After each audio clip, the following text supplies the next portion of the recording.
झारखंड का सुप्रसिद्ध रांची का पहाड़ी मंदिर, जहां बाबा भोलेनाथ विराजमान हैं, जहां हज़ारों की संख्या में, लाखों की संख्या में भोले के भक्त यहां दर्शन के लिए आते हैं।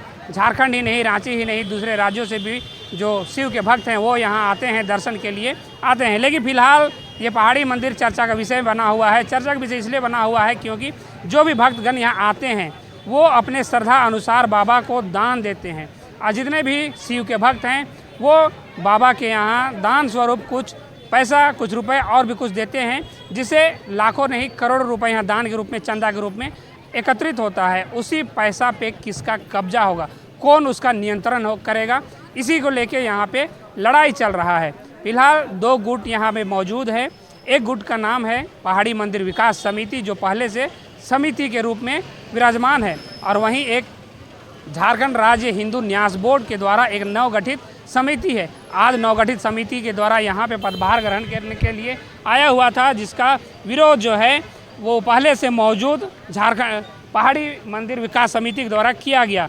पहाड़ी मंदिर विकास समिति का कहना है कि जो न्यास बोर्ड के द्वारा गठित की गई कमेटी पहले जो थी वो 14 लाख रुपए का गबन कर चुकी है, और वहीं अभी जो नव निर्वाचित जो समिति है पहाड़ी मंदिर विकास के लिए, जो नया समिति गठन किया गया है झारखंड राज्य हिंदू न्यास बोर्ड के द्वारा, उनका कहना है कि यहाँ का जो करोड़ों रुपए का जो लोहा है और पहले से जो यहाँ जो भी सामान था उसको बेच के उसका पैसा का बंदरबांट किया गया है।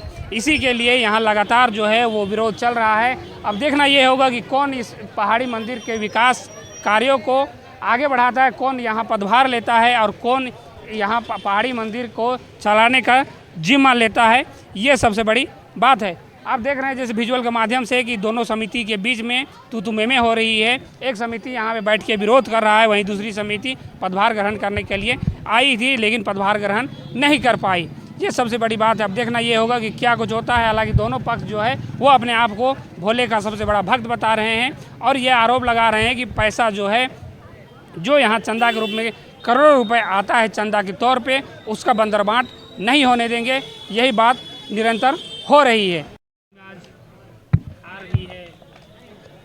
देखिए पहले आप समझिए, इतिहास से समझिएगा तो कुतुबुद्दीन ऐबक के द्वारा जजिया कर लगाया गया था पहली बार मुगल शासन में।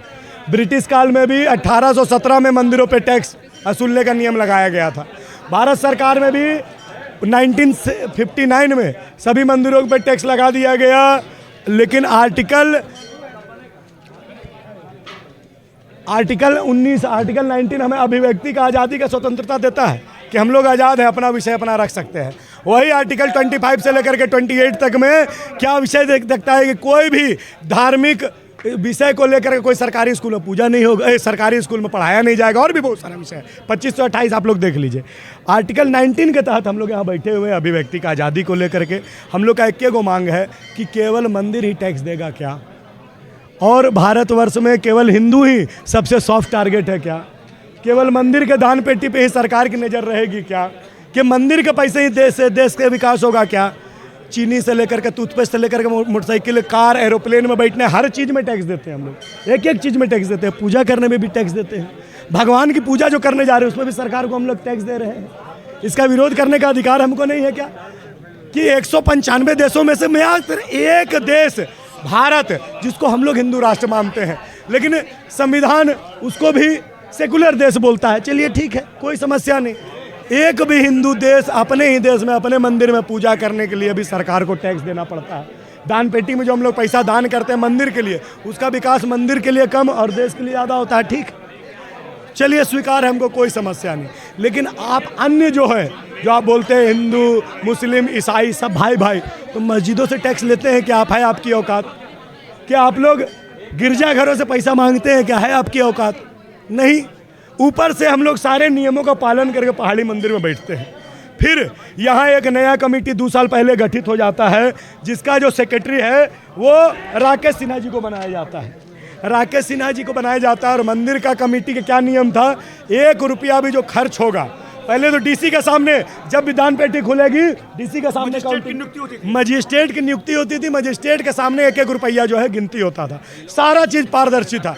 1 रुपया भी अगर खर्च होता था 1 रुपया भी खर्च होता था तो डीसी एसडीओ के सिग्नेचर के साथ मंदिर के अध्यक्ष के एक सिग्नेचर, 3 लोगों का सिग्नेचर, फिर बोल रहा हूँ, मंदिर का अध्यक्ष, डीसी एसडीओ, 3 लोगों का सिग्नेचर होता था, तब जाकर के किसी को पेमेंट किया जाता था। 8 आना का पेमेंट हो, चाहे 80,000 का, चाहे 8 लाख का पेमेंट हो, बिना 3 लोगों के साइन के नहीं होता था। नया कमेटी गठन हो गया, 14 लाख रुपया चुरा लिए। किसका अकाउंट में कितना कितना पैसा भेजा आप देख लीजिए। आशीष कुमार, नेहा साहू, रिंकू देवी, राकेश सिन्हा के अकाउंट में एक बार 50,000, फिर 70,000, फिर 70,000, फिर 70,000, फिर 50,000, 1 लाख, 50,000, 40, 4 लाख, 1 लाख, 1 लाख। ये पैसा का हिसाब मांगे कि 4 आना का भी हिसाब होता था तो डीसी एसडीओ मंदिर कमेटी 3 लोग का साइन होता था तब निकलता था। 14 लाख अब चुरा लिए। कैश में कितना पैसा चुराए कोई गिनती नहीं। वही कमेटी को हाईकोर्ट के द्वारा मुंह काला करके यहाँ से भगा दिया गया। हम लोग लड़ने गए, जीते ना जी, जीते हम लोग जीते, हम लोग वापस आए, वही कमेटी को फिर से गठित कर दिया गया उसी राकेश सिन्हा पे जिसपे 14 लाख रुपए चोरी का अकाउंट से चोरी का इल्जाम है, उसी को फिर सेक्रेटरी बना दिया जाता है। और फिर हम लोग जब विरोध करने बैठते हैं तो हम ही लोग से प्रश्न पूछा जाता है। अरे प्रश्न उन चोरों से पूछिए कि पैसा का हिसाब कहाँ गया, क्यों मंदिर पे गिद्ध दृष्टि डाले हुए हैं, क्यों मंदिर के दान पेटियों को चुराने के लिए आप लोग आतुर हैं। क्या पुराना कमेटी सेवा नहीं कर रही है? क्या पहाड़ी मंदिर का विकास उन लोगों ने किया है? विकास करें हम लोग, सीढ़ी से लेकर के, गेट से लेकर के, मंदिर से लेकर के, सेट से लेकर के, कैमरा से लेकर के, भगवान का सेवा से लेकर के, भोग से लेकर के, सारा खर्च और सेवा करें हम लोग। अब आप लोग केवल यहाँ लूट मचाने के लिए, चोरी करने के लिए पहुंच जा रहे हैं। एकदम से यहाँ ताली बजा दिया थोड़ा सा। अब सुनिए, आपने जो प्रश्न पूछा है मैं सबूत के साथ उसका उत्तर देता हूं, लेकिन हम लोगों के द्वारा, पहाड़ी मंदिर कमेटी के द्वारा जो स्क्रैप उठा, जिसका चोरी का, चोर लोग बोले चोरों को सारे नजर आते हैं चोर। हम लोग जो स्क्रैप मंदिर कमेटी के द्वारा बेचा गया, किस दिन बेचा गया हमारे पास सबूत है। कितना किलो स्क्रैप था, कौन धर्म कांटा में लोड हुआ, एसडीओ साहब, डीसी साहब के निगरानी में हुआ। अरे भैया, एसडीओ और डीसी साहब जो सरकारी पदाधिकारी है उनके निगरानी में हुआ है, तो आप एसडीओ और डीसी को चोर बोल रहे हैं? क्या बात कर रहे हैं आप लोग? उनके निगरानी। देखिए, ये कमेटी अंधड़ा, बिना सर पैर का कमेटी गठन कर लिया गया। कोर्ट के जब मैटर कोर्ट में चल रहा है, कोर्ट से बड़े आप है क्या? कोर्ट से बड़े हम हैं? या कोई विषय कोर्ट से बड़े के नहीं है कोई आदमी। जब कोर्ट में विषय गया हुआ है, हम लोग कोर्ट के निर्देश का, कोर्ट का डिसीजन का हम लोग प्रतीक्षा कर रहे हैं, तो बीच में आप कोर्ट को बाइकआउट करके, उसको ओवरटेक करके मंदिर में कब्जा करने के लिए क्यों आ गए हैं? भैया, तो न्यास बोर्ड भी कोर्ट से ऊपर है क्या? न्यास बोर्ड को अधिकार है। सुनिए, जीत चुके हैं हम लोग। पिंटू जी, मैं आपको बता रहा हूँ, न्यास बोर्ड को कमेटी बनाने का अधिकार है, ठीक है। अधिकार किसने दिया? अधिकार किसने दिया? हम लोग का आर्टिकल 19 हम लोग का अभिव्यक्ति का, आज़ादी का, स्वतंत्रता देता है ना। हम लोग अपना विषय कोर्ट के सामने रख सकते हैं ना। अब आप कमेटी बना लिए, आपने बोला कि उनको अधिकार है कमेटी बनाने का, कमेटी बना के चोरों को बैठा दिए, चोर के खिलाफ हम लोग सबूत लेकर बैठे हुए हैं, फिर से नया कमेटी बना के उसी चोरों को बैठा दीजिएगा। वो 14 लाख रुपए का हिसाब कौन देगा? वो जो कैश चोरी हुआ यहाँ से, उसका हिसाब कौन देगा? और उन लोग जो 3 महीना 2.5 महीना तक था, वो 2.5 महीना में 1 रुपया का यहाँ पर एक नया ईटा भी लगा हो तो बताइए क्या विकास हुआ उनके शासनकाल में? लड्डू घोटाला हुआ, लड्डू घोटाला हुआ उनके शासनकाल में। देखिए, हम लोग का जो कमेटी यहाँ पर गठित है, हमारे यहाँ पर अधिकारी लोग बैठे हुए हैं। प्रक्रिया किस प्रकार होती है? सर्वसम्मति से तय होता है, वोटिंग होता है। और फिर मैं आपको बता दे रहा हूँ, प्रक्रिया फाइनल होने के बाद में किसी के मन में लालच नहीं, सबके मन में केवल सेवा भाव है। शंकर भगवान को आरती दिखाने वाले लोग हैं भाई, उनकी पूजा करने वाले, उनके भजन गाने वाले लोग हैं। हर हर महादेव। जिस सीढ़ी में हम बैठे हुए, सीढ़ी को धोने, झाड़ू लगाने वाले लोग हैं, भगवान के प्रति आस्था रखने वाले लोग हैं। और ये जो नया कमेटी है, ये बोलते हैं सब फलना फलना भाई भाई करने वाले लोग हैं। जहाँ पूजा हो रहा है, कोई ठीक नहीं, अगर ये कमेटी आ गया, आने तो नहीं देंगे। गलती से आ गया तो पता नहीं इस मंदिर वाले पवित्र स्थल पे क्या क्या गलत कृत्य करेंगे उन लोग।